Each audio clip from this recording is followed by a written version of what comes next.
네, 재보선일까지 이제 일주일도 채 안 남았죠. 오늘부터 진행되는 선거 여론조사 결과는 공표하거나 인용해서 보도할 수도 없습니다. 이른바 깜깜이 선거 기간 안개 속 경쟁에 돌입하게 된 건데요. 여야 모두 막판 표심을 잡기 위해서 사활을 걸고 있습니다. 김성환, 이종훈 두 분 시사평론가와 이야기 나눠보겠습니다. 어서 오십시오. 네, 안녕하세요. 예, 안녕하십니까. 자, 부동산 민심은 갈수록 악화되고 있고요.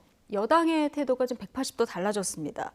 이낙연 선대위원장 어제 대국민 호소 기자회견하지 않았습니까? 오늘 김태년 직무대행 겸 원내대표도 허리를 숙였는데 좀 늦은 사과다 이런 지적도 있습니다. 어떻게 보십니까? 예, 이제야 민심 흐름을 좀 파악을 제대로 하시는 게 아닌가 싶어요. 좀 때늦은 감이 있다 네. 좀 생각을 하고요.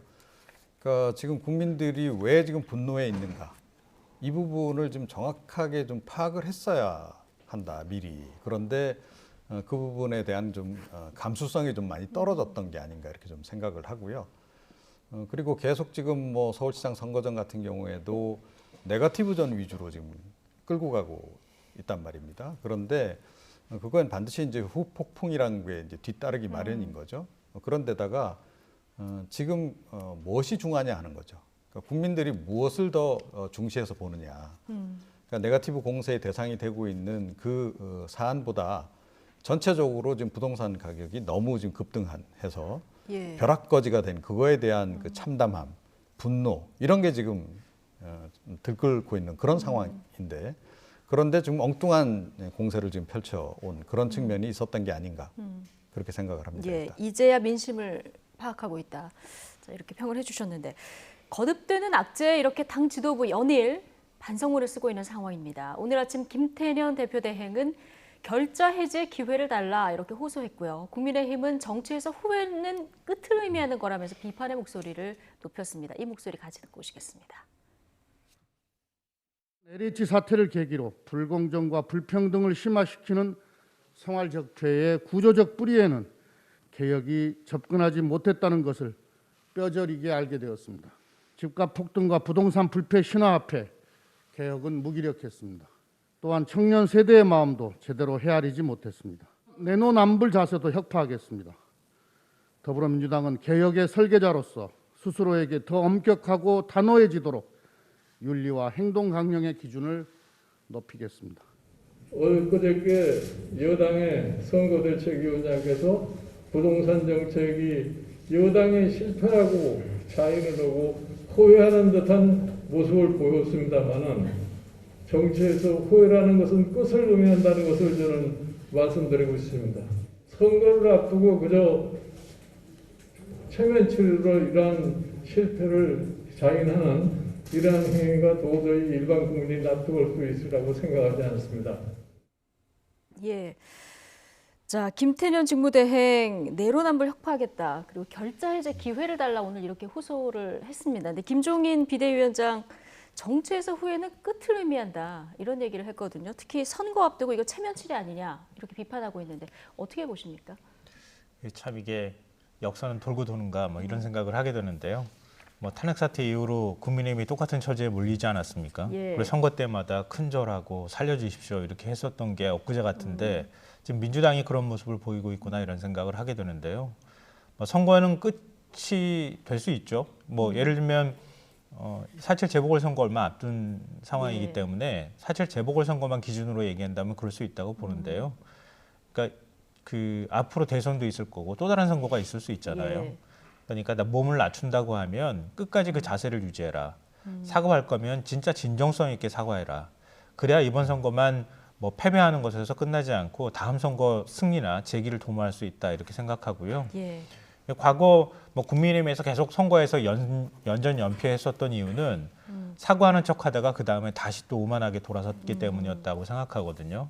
그러니까 민주당은 지금 이렇게 반성문 쓴다고 하면 그 민심의 준엄함을 정말 깨달았다고 하면 앞으로 이런 자세를 대선 때까지 꾸준히 유지하는 게 필요하다. 이번 선거 하나만 보고 몸 낮추지 말라 이런 말씀 드리고 싶네요. 예.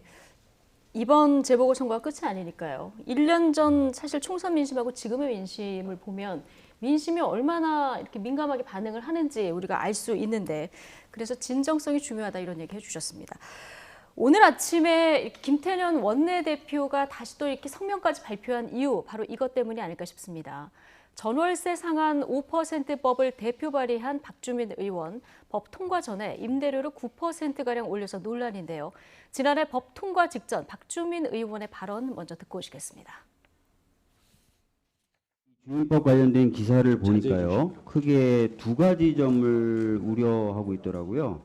첫 번째는 이 주민법 시행되기 전에 아마 이제 주민법 적용을 예상하고 미리 월세라든지 이런 것들을 이제 높이려고 하는 시도가 있을 것이다라는 한 가지 지적이 있고요.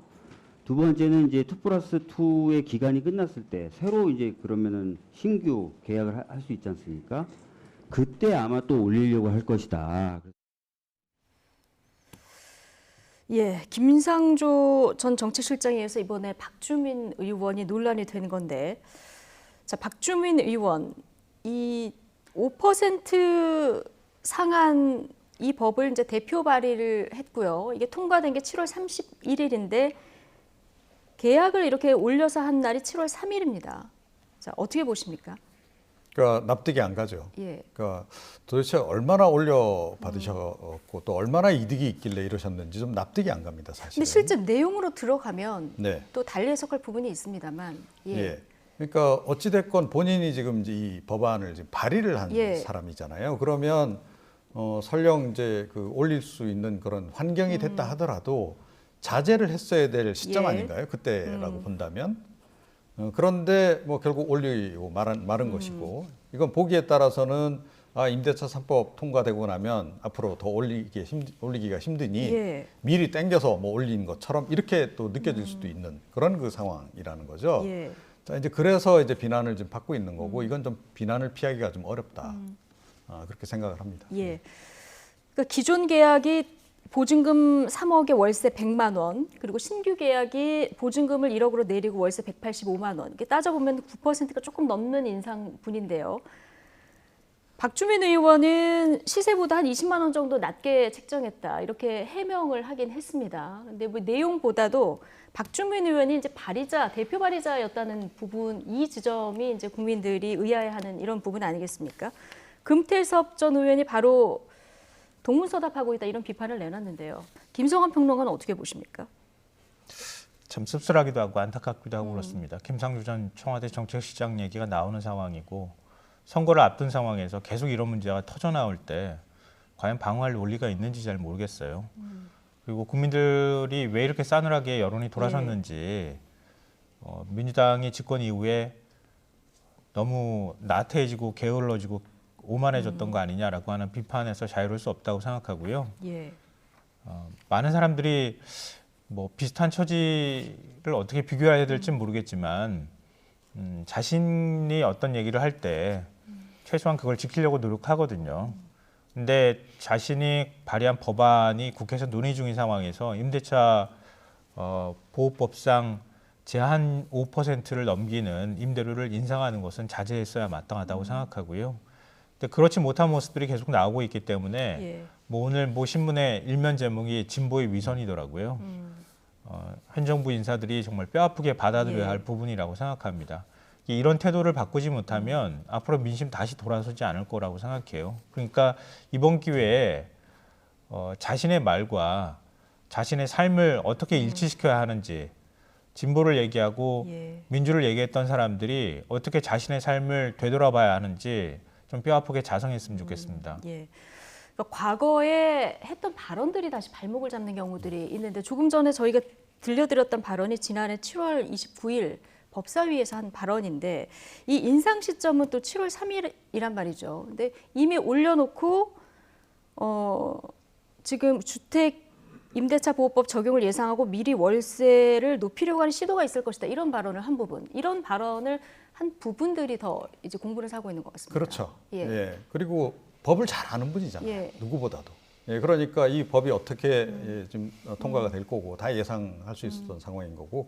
그리고 요즘은 여당이 뭐 맘만 먹으면 무슨 법이든 통과시킬 수 있는 그런 상황이잖아요. 그러면 법안 내용이 그 사이에 뭐 변경이 될 리도 없는 거고, 그런 거 다 알고 있었다라는 예. 거죠. 그런데다가 이분이 뭐 중간에 이제 포기하긴 했지만 한때 서울시장 출마까지 고려했던 예. 분 아닙니까? 그죠? 만약에 이번에 서울시장 후보로 여당 후보로 결정돼서 이번에 이런 사안이 터졌다라고 생각해 보세요. 여당 입장에서 정말 아차할 수밖에 없는 그런 그 대형 악재가 아니겠습니까? 예. 그러니까 그런 정도로 자기 관리가 좀 안 돼 있다는 부분이 전 납득이 좀 가질 않아요. 그러니까 이분도 나름 뭐 큰 정치의 뜻을 두고 있는 걸 알고 있는데 예. 그런데 오히려 내리지는 못할 망정 올렸다라고 하는 것.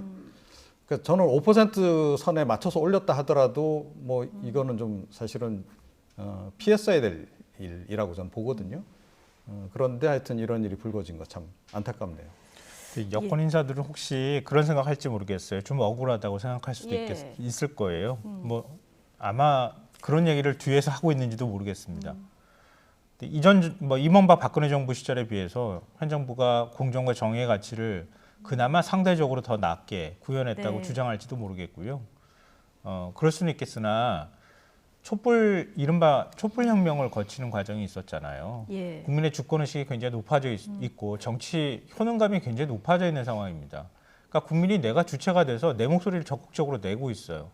그러면은 그 촛불혁명 정신을 받들겠다고 얘기했던 정부 같으면 그런 국민의 여론을 더 사실은 신경 써야 되는 거고요.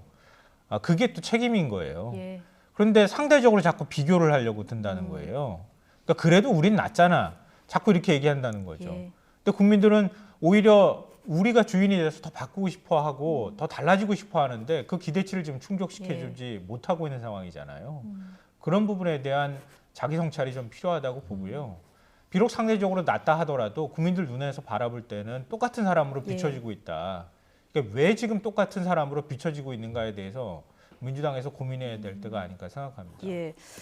어떻게 보면 더 엄격한 잣대를 이제 들이대야 되는데 여기에 부응하지 못한 데 대한 지금 최근의 여론 흐름을 보면 여기에 회초리를 국민들이 좀 들고 있는 이런 모양새인데요. 민심을 달래기 위한 대책들도 이제 계속 나오고 있습니다. 어제 민주당에서 반성문도 쓰긴 했습니다만은 이낙연 선대위원장이 발표한 대책 보면 내 집 마련 국가 책임제 하에 뭐 여러 가지 그 지원책들을 내놨습니다. 어떻게 보십니까? 그러니까 이게 너무 선거에 임박해서 예. 내놓으니까 좀 진정성에 좀 의구심이 가는 거죠. 그런데다가 그동안에 지금 문재인 정부가 취했던 그 정책 기조하고 완전히 역방향으로 가는 거예요. 네. 그러니까 최근에 어땠죠? 그러니까 너무 이 부동산 쪽으로 자금이 많이 몰리니까 지금 대출 규제 굉장히 강하게 하고 있잖아요. 그죠? 예. 집값 상승 억제하는 그런 의미도 있고. 자, 그런데 갑자기 이 금융 규제를 완화하겠다고 지금 이야기를 좀 하고 있는 거 아니겠습니까? 이게 앞뒤가 안 맞잖아요. 자, 그러니까 국민들이 이걸 신뢰를 할 수 있냐는 거죠. 선거 임박했으니까 이 얘기를 하긴 하는데 과연 선거 끝나고 난 다음에도 이렇게 하겠다는 얘기냐? 그런데다가 더군다나 이 대출 규제 대폭 완화하고 했던 그런 정책은 박근혜 정부 시절에 썼던 정책이잖아요. 예. 그때는 그야말로 대출 많이 해줄 테니 집 사세요. 이런 분위기였는데 다시 그런 분위기로 지금 끌고 가고 있는 거나 다름이 없다라는 거죠. 자, 이러니까 이게 또 다른 이제 비난을 좀 유발할 수밖에 없는 그런 그 상황이 되고 있는 참 그런 점에서도 굉장히 안타깝다 이렇게 생각합니다. 예. 근데 어쨌든 지금이라도 잘못됐다 이렇게 판단이 됐으면 방향을 바꾸는 건 좀 불가피해 보이기도 하는데요. 어떻게 보십니까? 그러니까 정책별로 세부적으로 좀 들여다볼 필요가 있다고 생각하는데요. 그러니까 제가 그 집 없을 때 제일 부러웠던 정책 중에 하나가 이렇게 장기 모기지였거든요. 네. 이율 굉장히 낮고요. 이거 외국에서 50년 만기 네. 모기지 대출 국가가 그러니까 보증하는 일반 거. 국민한테 하겠다는 게 아니고요. 특히 청년 세대 그리고 신혼부부들한테 하겠다는 겁니다. 그러니까 이렇게 집값이 많이 높아진 상황은 이건 비단 우리나라뿐만 아니라 전 세계적으로 계속 나타났던 현상이기도 하고요. 양정화단 이후에 나타난 현상이거든요. 물론 현 정부의 부동산 정책이 잘못됐기 때문에 더 올랐다 이런 비판은 또 별도로 받을 필요는 있을 거라고 생각하는데요. 다만 그런 과정에서 청년 세대가 집을 구할 수 있는 방법이 없기 때문에 또 월세도 올라가기 때문에 어떻게 해서든 집을 구하게 해주려고 뭐 비단 제가 아는 일본에 사는 친구 같은 경우에도 거의 뭐 금리가 없다시피 하게 대출을 받을 수 있는 상황이기도 하고요. 또 아는 뭐 유럽의 네덜란드에 있는 친구의 경우에는 거의 제로 금리에 가까운 금리로 받아서 모기지로 그 집을 구입해서 살고 있더라고요. 그러니까 그게 굉장히 부러웠거든요.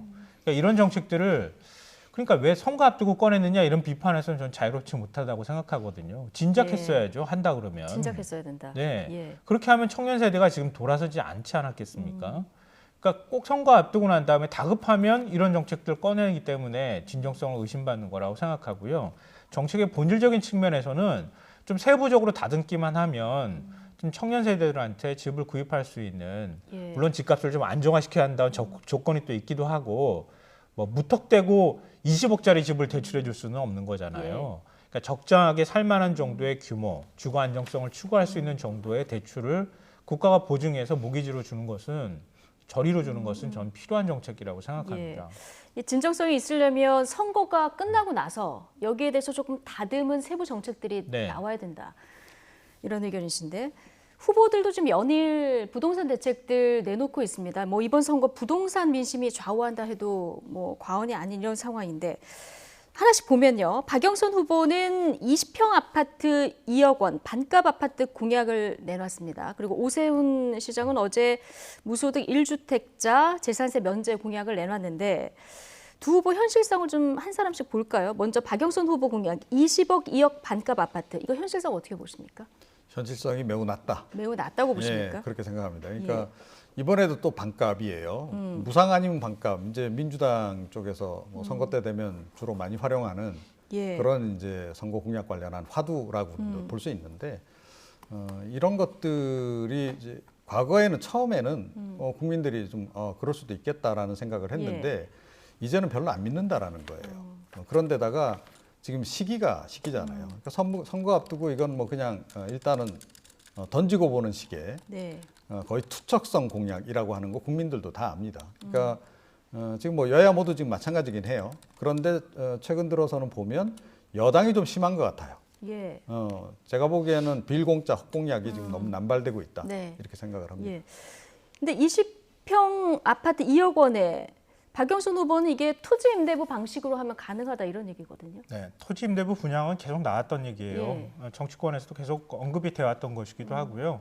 뭐 이번에 공약 내면서 경실련하고 또 협의를 했다고 하더라고요. 경실련이 적극적으로 주장하고 있는 분양 방식이기도 하거든요. 예. 주택 공급 방식이기도 하고. 근데 이 토지 임대부 분양의 경우에 만약에 일정 기간 지나고 난 다음에 이 매각하는 게 가능해진다. 그럼 이게 로또 아파트가 된다고 얘기를 하거든요. 서울 강남 지역에 한 700여 가구가 이 토지 임대부 분양으로 실제로 분양한 적이 있는데 지금 5배가 폭등했다, 6배 폭등했다 이런 얘기를 하고 있거든요. 예. 그래서 그거를 보완하기 위해서 만든 게 경기도에서 기본주택이라고 하는 개념이에요. 예. 그러니까 공공이 환매하는 거예요. 그러니까 토지 임대부 분양해서 팔 때는 공공이만 팔 수 그렇죠. 있게. 팔 때 예. 다시 공공에다 되파는 형태로 그렇게 나가는 형태를 지금 경기도가 추진하고 있는 거거든요. 그러니까 완전히 현실성 없는 공약이라고 보기는 어려운데 다만 이제 공약의 구체적인 현실성을 우리가 검증하기 위해서는 예. 서울의 어떤 땅에 어느 정도 유유지가 있는데 어느 정도를 공급할 수 있습니다. 그럼 거기에 따르는 토지를 또 공공이 사들여서 그걸 그대로 부채로 안으면서 임대료로 과연 그걸 얼마나 충당할 수 있을 것이냐. 여기까지 가야 되는데 이 그림이 잘 안 보인다는 거예요.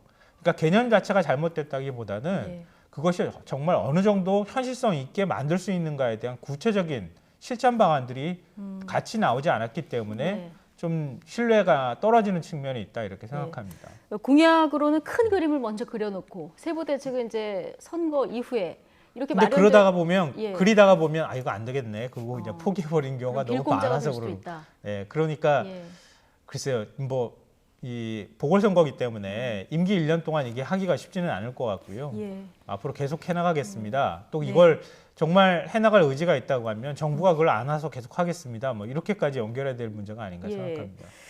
오세훈 후보 공약도 보겠습니다. 무소득 1주택자 재산세 면제를 추진하겠다. 자, 이런 얘기를 했는데, 근데 이게 재산세 개편은 국회 입법 사항이기도 하고요. 문재인 정부는 보유세를 강화하겠다는 게 이제 정책입니다. 뼈대인데 현재 지금 전체적인 정치 구도에서 이 야당 시장이 할 수 있는 일인지 어떻게 보십니까? 뭐 그래도 반값 아파트에 비해서는 조금 더 현실성이 있긴 있는데 이것도 성사되기는 그렇게 예. 쉽지 않다 이렇게 좀 보고요. 그러니까 조세는 기본적으로 형평성이라고 하는 게 원칙 기본 원칙이잖아요.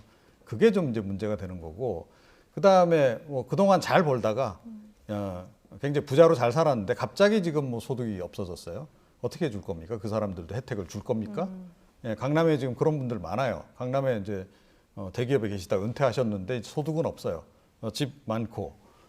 자, 이제 이런 부분들을 어떻게 맞춰갈 거냐 하는 부분에 대해서는 별로 예. 언급이 없다는 거죠. 예. 그러니까 이것도 지금 현재로서는 그냥 일단 던져놓고 보는 예, 그런 그 투척성 이것도 공약이다. 저는 경고 드리고 싶네요. 예. 김성환 평론가는 어떻게 보십니까? 아니, 말씀하셨던 내용하고 맥락에서는 큰 차이 없을 것 예. 같아요. 예를 들어 강남에 한 30억짜리 아파트에 살아요. 은퇴했고요.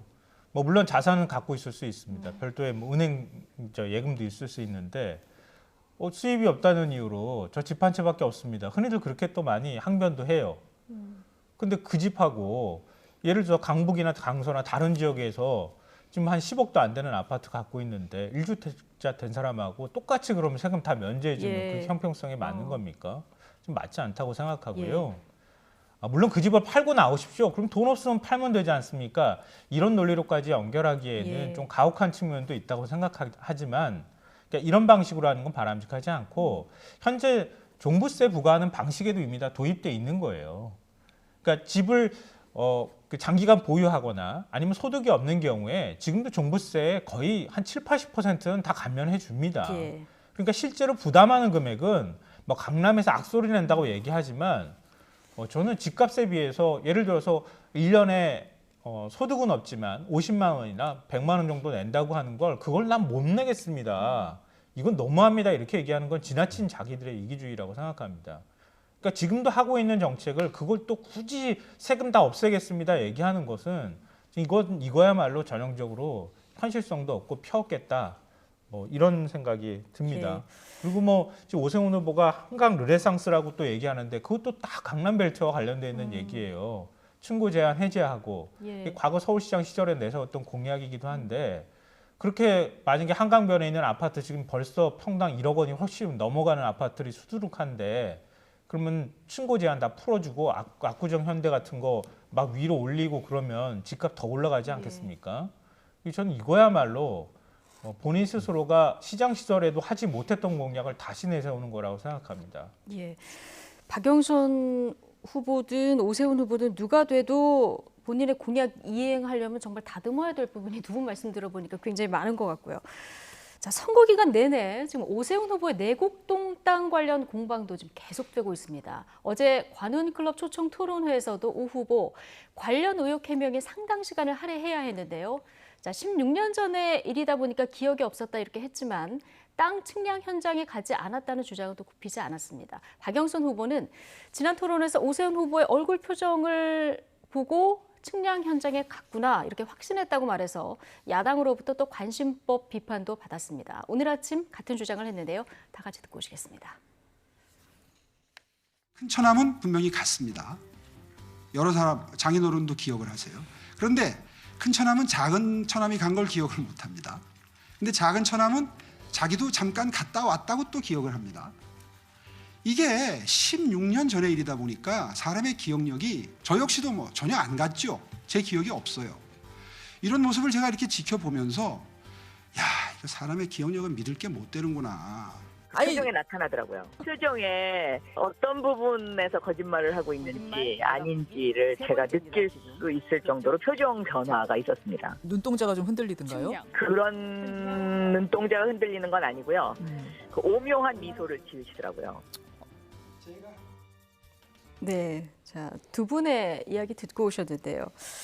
자, 이미 이 문제가 특혜가 있었냐 없었냐 여기서 거짓말을 했느냐 안 했느냐 여기로 옮겨간 이런 상황입니다. 오세훈 후보 처음에 좀 해명을 제대로 했을 걸 어제 이렇게 후회하는 발언도 하던데 그러니까 해명을 할수록 자꾸 거짓말 프레임에 이렇게 씌워지는 이런 흐름으로 가고 있는 어떻게 보십니까? 그러니까 제가 보기에는 양쪽 다 비슷한 것 같아요. 양쪽 다 비슷하다. 그러니까 지금 박영선 후보 쪽에서는 명확하게 또 스모킹건을 또 제시하고 있냐 그것도 아닌 거고. 그러니까 그야말로 그러다 보니까 자꾸 관심법을 동원하게 되는 네. 그런 상황인 거고. 오세훈 후보자 역시 뭐 기억력 이야기를 하는데 글쎄요, 좀 중요한 사안들 같은 거는 전 16년 전 일도 기억하거든요. 아, 예. 예. 근데 제 기억력은 그렇습니다. 자, 그래서 이 해명도 지금 명쾌하지가 않다. 라고 생각해요. 그래서 약간 좀 석연찮은 부분이 있어서 저도 좀 이상하다 이런 느낌을 예. 많이 받긴 하는데 그렇다 그래서 지금 뭐 명확하게 지금 증거가 있는 그런 그 상황이 아니기 때문에 뭐라 할 수 없는 예. 그야말로 이거는 그냥 공방만 벌이다가 끝날 사안이 아닌가 이렇게 생각을 합니다. 공방만 벌이다 끝날 사안이다. 자, 오세훈 후보가 뭐 증인이 나타나면 사퇴하겠다, 정계 은퇴하겠다 이렇게 처음에 단언해서 얘기를 하다가 기억 앞에 겸허해야 된다 이제 이런 발언들이 나오면서 또 논란이 됐는데 박영선 후보는 앞서 들어보셨지만은 표정을 보니까 확신이 들었다 이런 얘기 아니겠습니까? 그러면서 오묘한 표정 얘기를 했는데 이게 누굴 지지하냐에 따라서 그 표정의 해석은 또 달라질 수 있는 부분이라서요. 이 내곡동 공세 전략 어떻게 보십니까? 참 이게 뒤섞여 버려가지고요. 예.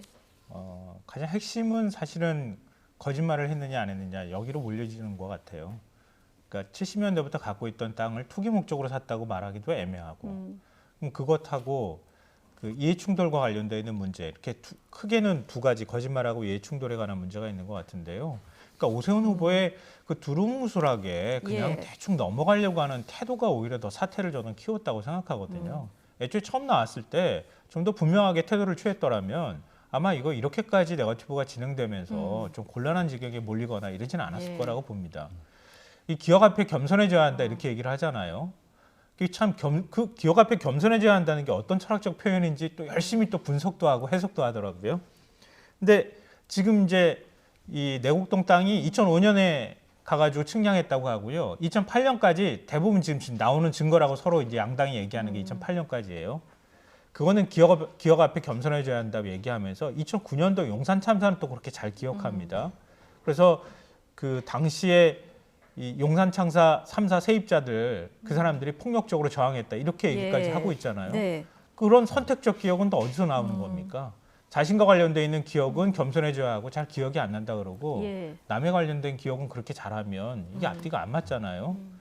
그리고 2005년도 땅 그게 저는 매 시점이 굉장히 중요하다고 보는데요. 그 측량 갔다 온 게 굉장히 중요한 일이라고 보는데요. 그러니까 서울시 이명박 당시 서울시장이 내곡동에 땅이 있었잖아요. 근데 가서 그 갑자기 서울시에서 보금자리 지구 건의할 때 아흘에 전에 가가지고 갑자기 네. 측량했다는 거 아닙니까? 사전에 정보를 받았을 가능성, 의혹 제기가 충분히 가능한 문제라고 저는 생각해요. 예. 본인이 안 갔다고 처음에 얘기했는데 뭐 갔다 그러면 뭐가 잘못됩니까? 안 갔다고 얘기했는데 측량팀장 갔던 사람이나 경작했던 농민들이나 다 봤습니다 이렇게 얘기를 하고 있잖아요. 근데 또 기억 앞에 겸손해져야 된다고 얘기합니다. 갑자기 큰 처남 작은 처남 끌어대는데요. 큰 처남은 당시에 병원 행사 있었다는 게 뒤늦게 또 확인이 됐어요. 그럼 작은 처남이 갔다는 얘기인 것인지 이렇게 애매모호하게 얘기를 예. 하니까 뭔가가 있구나 이런 의혹제기가 계속 예. 뒤따르는 거라고 생각합니다. 예, 조금 전에 이제 선택적 기억력이다 이런 표현을 써주셨는데 어쨌든 말조심 기간에 지금 언급해주신 용산 참사 관련한 발언 이 부분 어제 전국 철거민 연합회에 대해서 이제 폭력이란 단어를 썼고요. 과도하게 경찰력을 투입한 부분이 문제가 됐다. 물론 이제 뒤에 사과하는 발언도 있긴 했습니다만은 좀 어떻게 들으셨습니까? 이게 지금 민주당에서는 사퇴하라 이렇게 공격을 하고 있는 상황이거든요. 근데 이제 보수 진영에서는 이렇게 예. 생각하시는 분들이 많아요. 예, 그러니까 그 당시 임차인들이 굉장히 너무 과격 시위를 했고, 예. 그래서 이제 경찰의 과잉 대응을 유발을 했다. 뭐 이렇게 지금 생각하는 분들이 굉장히 많은데 오세훈 후보도 뭐 보수 성향이니까 이제 그 예. 성향을 이제 반영을 하는 거죠. 근데 그건 뭐 관점의 차이인 것을 가지고 그걸 뭐라고 얘기 좀 할 수도 없는 그런 그 상황이 아닌가. 그러니까 그 부분은 본인이 또 안겠다라고 지금 얘기한 거나 다름없거든요. 아, 예. 저는 그렇게 시각을 가지고 있는데 뭐 비판 하실 분은 비판하시기 뭐 하셔도 됩니다라고 지금 얘기한 거나 전 다름없다라고 좀 보고요. 예. 뭐 이 부분에 대해서 이제 진보 지지층들은 당연히 이제 비판을 이제 할 수밖에 없을 거다라고 예. 보고 그런데 또 다른 한편에서 또 박수 치는 분들도 분명히 있을 거예요. 잘 얘기했다 속 시원히. 그 보수 지지층들 중에는 그런 분들이 있다는 거 우리가 뭐 태극기 집회 이런 걸 통해서도 많이 확인했기 때문에 충분히 이제 그 시각 차이는 좀 존재할 수 있는 그런 상황이다. 그런데 예. 좀 한 가지 좀 약간 납득이 안 가는 부분은 예. 선거 국면에서는 사실은 굉장히 조심들을 하죠. 예. 그러니까 이쪽 저쪽에 그 자극을 주지 않는 그런 스탠스를 취하기 마련인데 의외로 이 건에 대해서는 뭐 굉장히 제가 보기에는 한쪽에 편향된 예. 극우지향적인 시각을 딱 보여준 그런 사례가 예. 아닌가 이렇게 생각을 근데 합니다. 이 용산은 워낙 대형 참사였기 때문에 시각차라고 말하기에는 너무 좀 일부의 주장이 아닐까 근데 그런 이게 생각은 좀 들고요. 발언 예. 잘못한 거라고 생각해요. 예. 그러니까 그동안에 이제 문재인 정부 지지하고 민주당 지지층들이 40대, 50대 일단 주축을 이루는 지지층이 그 나이대에 많이 예. 포진해 있고요. 그리고 난 다음에 이제 30대가 같이 거기에 지지하는 이런 형태가 나왔는데 지금 많이 여론조사 결과만 보면 좀 많이 돌아선 것 같아요. 근데 그 지지층을 다시 돌리게 만드는 효과가 나타날 수 있는 발언이라고 생각합니다. 그러니까 용산 참사가 왜 발생했는가 뭐 이유를 따지기 시작하면 여러 가지가 있을 수 있겠지만 이른바 권리금이라고 하는 것 때문이 가장 근본적이잖아요. 계약 기간이 남아있고 인테리어 다 했는데 권리금도 막 수억 원씩 줬는데 그냥 나가라 내쫓았잖아요. 그러니까 그거 없으면은 거기에 치킨집 사장님 이런 분들 나가서 아무것도 할 수 없는 거잖아요. 빈몸으로 나가야 되는 상황이었어요.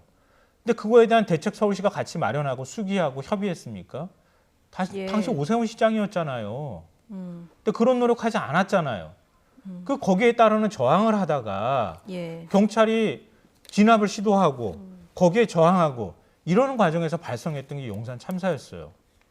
근데 그걸 어떻게 세입자들의 폭력 탓이라고만 얘기할 수 있겠습니까? 그러니까 네. 그런 부분에 대해서 우리 택배기사들 요즘 과로사로 많이 쓰러지는데 과로사로 쓰러져서 사망한 택배기사한테 당신 체력이 나빠서 그렇습니다. 이렇게 얘기하는 논리랑 저는 뭐 별반 다르지 않다고 생각합니다. 네. 예. 알겠습니다. 아마 다음 토론에서는 내곡동의에서 아마 이 발언에 대해서 여당의 공세가 있을 수도 있을 것 같은데 오세훈 시장 그때 이제 발언을 들어보면 이게 단순히 말실수였는지 아니면 소신인지 확인할 수 있을 것 같습니다. 자, 부산으로 가보겠습니다. 어제 이재명 지사가 부인과 함께 부산에 갔습니다. 결혼 30주년 기념일을 맞아서 휴가를 내서 갔다 이렇게 얘기를 했는데 결혼 기념일 기념하러 간 것 같지는 않습니다. 아 그렇죠. 예. 그러니까 뭐 지난번에 이제 박영선 후보자하고 이제 그 국회에서 뜰에서 예. 만난 그 장면도 이제 얘기를 했습니다만 뭐 이것도 마찬가지로 다 기획이 된 이제 그런 그 방문이다 예. 이렇게 이제 봐야 되는 거고 이재명 지사 입장에서는 지금 가만 앉아 있기가 좀 굉장히 좀 불편할 겁니다. 그러니까 어찌 됐건 여당의 지금 유력 대권 주자인데. 예. 이번 대선 재보선 과정에서 뭔가 그래도 좀 옆에서 도와줬다라는 그런 신용이라도 해야 되는 거죠. 예. 안 그러면 나중에 그땐 뭐 손 놓고 있다가 뭐 이제 와서 날 도와달라는 거냐라고 차기 대선 국면에서는 그렇게 지탄을 받을 수도 있는 거예요. 예. 자, 그래서 제가 보기에는 다분히 좀 약간 면피성 행보를 좀 보이는 것 같아요. 아 그렇습니까? 그러니까 적극적으로 예. 또 활동하게 되면 이거는 또 논란을 또 유발하잖아요. 네. 그러니까 그건 할 수가 없는 거고 실제로. 그러니까 뭔가 하긴 해야 되겠는데 최소한에 할 수 있는 것들을 지금 뭘까? 예. 이거를 고민을 해서 예. 최대한 하여튼 선거법 위반이 되지 않는 범위 내에서의 그 활동을 지금 설계를 지금 한 거 아닌가 이렇게 생각을 합니다. 예, 저는 평론가님들의 이 해석 듣는 게 더 재밌더라고요. 근데 여당의 유력 대권 주자 말씀하신 대로 대권 주자잖아요. 김병준 후보 입장에서도 굉장히 든든할 거는 같은데 야당에서는 이런 행보가 지금 정치 중립 위반이다 이런 지적을 하고 있거든요. 근데 딱히 또 걸리게 행동하지는 않는단 말이죠. 뭘로 정치 중립 위반이라고 얘기하겠습니까? 발언을 했습니까? 가서 후보 손을 잡았습니까? 그러니까요. 발언만 안 하면 되는 거죠. 예, 그러니까 예. 가서 뭐 참모들까지 줄줄이 대동하고 가가지고 예. 부산 갔다 왔습니다 이러는 것도 아니고 두 부부가 그냥 달랑 대중교통 이용해가지고 그리고 갔다 온 거라고 그러니까 뭐 하잖아요. 운동복 입은 것도 아니고. 네. 예.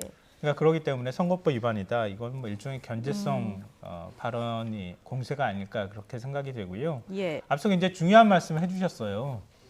당이 이렇게 어려운데 당신은 뭐 했습니까? 이런 질문이 나올 수 있거든요. 나중에 갔을 때. 우리 어려울 때 뭐 도와주는 게 진정한 친구다 이런 얘기도 하잖아요. 예. 그러니까 당이 어려울 때 그 범위 내에서 최대한 그래도 뭔가의 무언의 메시지라도 주고자 했다. 뭐 그게 면피성이라고 또 평가할 예. 수 있겠지만 나름 할 수 있는 걸 찾아서 하려고 노력을 한 것은 아닐까 이런 생각 해봅니다. 예. 요약하면 이재명 지사의 어떻게 보면 대권 그 후보로서의 행보다 이렇게 볼 수도 있을 것 같은데 자, 박형준 후보 지원 사격도 좀 든든합니다. 어제 금태섭 전 의원이 내려갔고요. 오늘은 안철수 대표가 지원 유세를 한다고 하는데 표심에 어느 정도 영향이 있을까요? 글쎄요. 그러니까 이와 관련해서는 제가 그 영화 대사 하나를 좀 인용을 하고 싶은데요. 네. 멋이 중한디. 무엇이 예, 중요한지. 지금 여당 의원들도 많이 과거에 썼던 그런 용어 그 표현이기도 한데, 그러니까 국민들이 지금 무엇을 더 중시해서 보느냐 하는 거예요. 그러니까 네. 부산 지금 선거도 그렇고 지금 서울 선거도 그렇고 민주당은 그 상대 후보의 부동산 투기 관련한 그 부분을 집중적으로 지금 이제 공세를 좀 펼치고 있는데 그것과 문재인 정부에서의 이 부동산 가격 그 급등이라든가 또 기타 관련한 여러 가지 LH공사 관련한 뭐 투기성 또 이제 뭐 청와대 관계자 기타 뭐 여당 지금 관계자들까지 지금 이제 전월세 관련해서 논란이 좀 유발되고 있는 이런 사안과 연관했을 때 어느 쪽의 비중이 더 크냐는 거죠. 국민들은 이게 훨씬 더 문제다라고 지금 생각을 하고 있는 거거든요. 이제 그런 상태에서 자꾸 그 후보자 개인의 어떤 투기 부분을 공격을 해봐야 별로 그렇게 유효타가 되지는 못한다. 지금 상황은 제가 보기엔 그런 국면입니다. 부산에서도 마찬가지다. 예, 안철수 대표 행보를 하나만 더 짚어보면 앞서 이재명 후보 부산 내려간 게 대권 후보로서 행보다 이렇게 두 분이 다 해석을 해주셨잖아요. 안철수 후보도 마찬가지로 이 대권을 염두에 둔 행보입니까? 굉장히 열심히 이번에는 유세 지원을 다니던데요. 이재명 지사는 부인과 같이 뭐 부산 갔다 오면 이 선거 중립 위반이고 대권 행보고 이렇게 얘기하는데 안철수 후보 내려간 거는 대권 행보 아닌가 이런 생각이 들어요. 대권 행보와 관련이 있겠죠. 이재명 지사는 이제 경기도지사니까요. 네. 근데 뭐 안철수 후보는 서울시장 단일화를 했지 부산시장 단일화 했던 건 아니잖아요. 대권과 관련돼 있는 나름의 생각도 있을 겁니다. 그리고 본인 스스로가 대권을 계속 끊임없이 꿈꾸기 때문에 당연히 해석이 나올 수밖에 없고요. 서울시장 선거 열심히 도와주다가 갑자기 또 부산을 내려갔다는 얘기. 물론 뭐 나는 선거를 전체적으로 그 국민의힘이 이길 수 있도록 도와줘야 되겠다. 이런 선언을 했기 때문에 부산도 내려갈 수 있는 것 아닌가 이렇게 얘기할 수 있겠지만 부산이 또 고향이라고 하는 측면에서는 여러 해석이 나올 수밖에 없는 상황일 것 같아요. 그래서 최소한 부산에 내려가서 뭔가를 하려고 노력했다고 하는 그런 기록이나 인상이라도 남겨줄 필요가 있었다고 생각합니다. 자, 부산까지 다녀왔고요. 마지막으로 이 얘기 잠깐 해보겠습니다. 지금 선거를 앞두고 여야의 선거전이 워낙 뜨겁다 보니까 포스터에 달린 문구 하나를 두고도 굉장히 민감하게 반응하고 있는 상황입니다. 최근 선거 홍보물에 대한 선관위의 결정에 대해서 여야 입장이 엇갈리는 지점들이 굉장히 많은데요. 자, 어떤 내용들인지 박건희 앵커가 정리해드립니다. 네, 축구 경기에는 요즘 VAR이라는 제도가 도입됐습니다. 이 사람의 눈으로 보는 게 한계가 있으니까 기계의 힘을 빌리자는 건데요. 각종 선거에서 VAR처럼 심판 역할을 하는 선관위, 이 선관위의 판단을 두고 여러 가지 말들이 나오고 있습니다.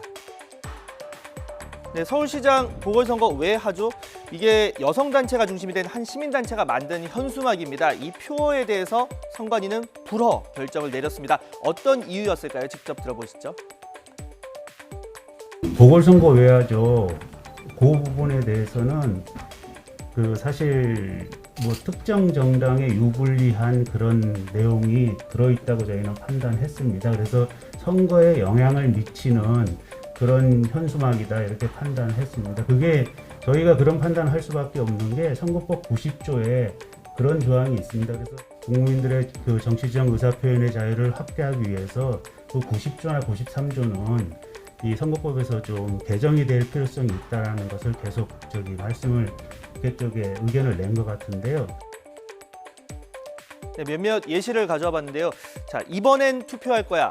또 서울을 바꾸는 힘 투표와 같은 현수막은 제한 대상입니다. 2번 힘 이런 단어가 특정 정당을 떠올리게 한다는 거죠.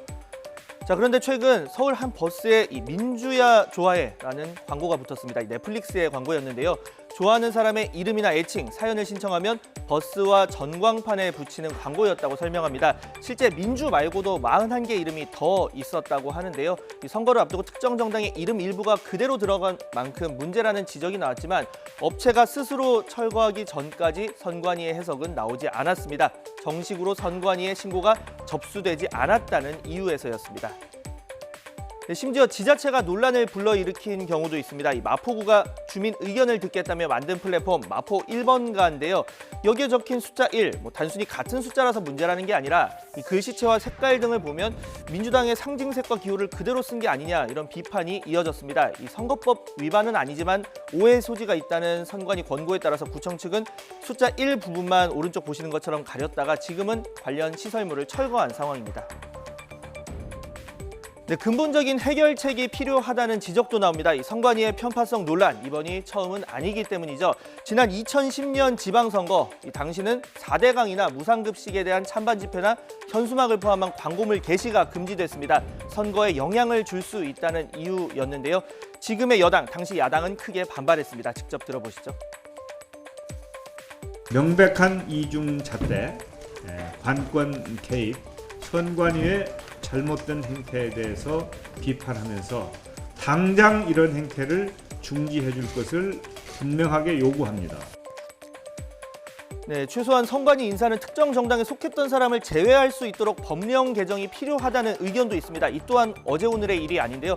지난 2009년에는 이명박 후보를 공개 지지하고 한나라당에서 주요 역할을 했던 인물이 선관위원이 됐습니다. 그리고 지난 2019년 당시 자유한국당은 민주당 대선 특보 경력이 있는 중앙선관위원회 해임을 요구하면서 국회 일정을 보이콧하기도 했습니다. 네, 현재 시도와 읍면동 선관위원은 추천 정당의 당원이 아님을 증명하도록 규정했습니다. 하지만 정작 중앙선관위원은 결격 사유가 없습니다. 지난 국회에서 야당이 이 같은 내용을 담은 법안을 제출했지만 임기 만료로 폐기됐습니다. 같은 내용의 법안은 지금 21대 국회에도 올라와 있는 상황입니다. 박광렬 앵커가 지금 포스터 문구 논란이 됐던 부분을 정리를 해줬는데 뭐는 되고 안 되고 저는 아직도 좀 잘 모르겠습니다. 재보궐선거 외하죠. 이거 불허 결정이었고요. 지난번에 또 성평등한 서울을 원하는데 이거는 또 되더라고요.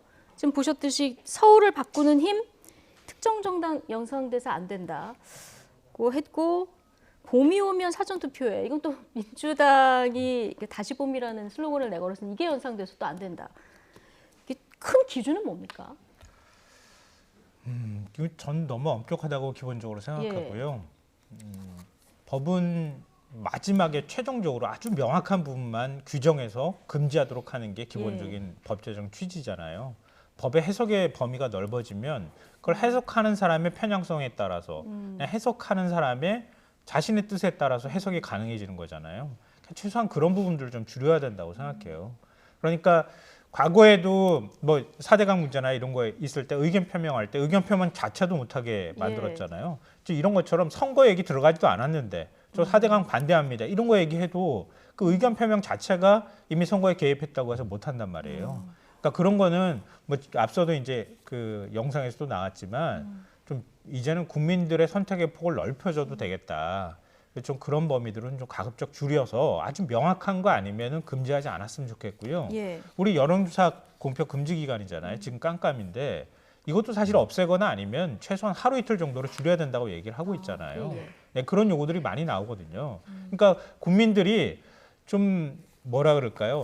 주체적으로 뭔가를 결정하지 못하는 요인들은 다 없애는 이런 일들이 그동안에 있었다고 하면은 이제는 좀 자유롭게 풀어줘도 얼마든지 국민들이 어느 정도 판단할 수 있다고 생각합니다. 근데 이 선관위 편파성 논란은 여야가 뒤바뀔 때마다 계속 제기되는 문제 아니겠습니까? 이종훈 평론가 보시기에는 뭘 먼저 가장 다듬어야 될까요? 뭐 저는 좀 객관적으로 이제 말씀드리면 선관위는 은근히 여당 편.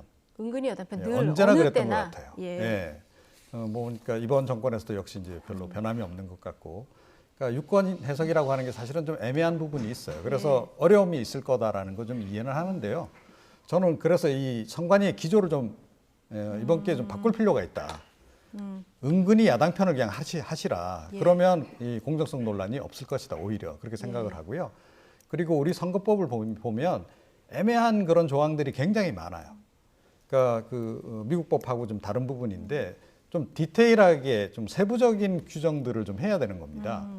그런데 그런 부분들이 지금 이제 뭐 모르겠어요. 일부러 정치권에서 그렇게 해놓은 것 같기도 해요. 본인들이 좀 선거법을 피해가기 위해서 그렇게 해놓은 것 같기도 한데 표현들이 애매한 부분들이 굉장히 많고 이 부분도 좀 마찬가지. 그래서 조금 전에도 보니까 서울시 그 선거 관계자가 얘기를 하지 않습니까? 이거 선거법 개정 네. 필요성에 대해서 그런 부분은 좀 앞으로 명확하게 하는 쪽으로 좀 개정을 할 필요가 있다 이렇게 생각합니다. 예, 알겠습니다. 자, 내일부터 사전투표가 시작이 되죠. 얼굴 사진이 찍힌 신분증 하나 지참하면 재보선 치러지는 지역의 모든 읍면 동사무소에서 투표할 수 있다고 하니까요.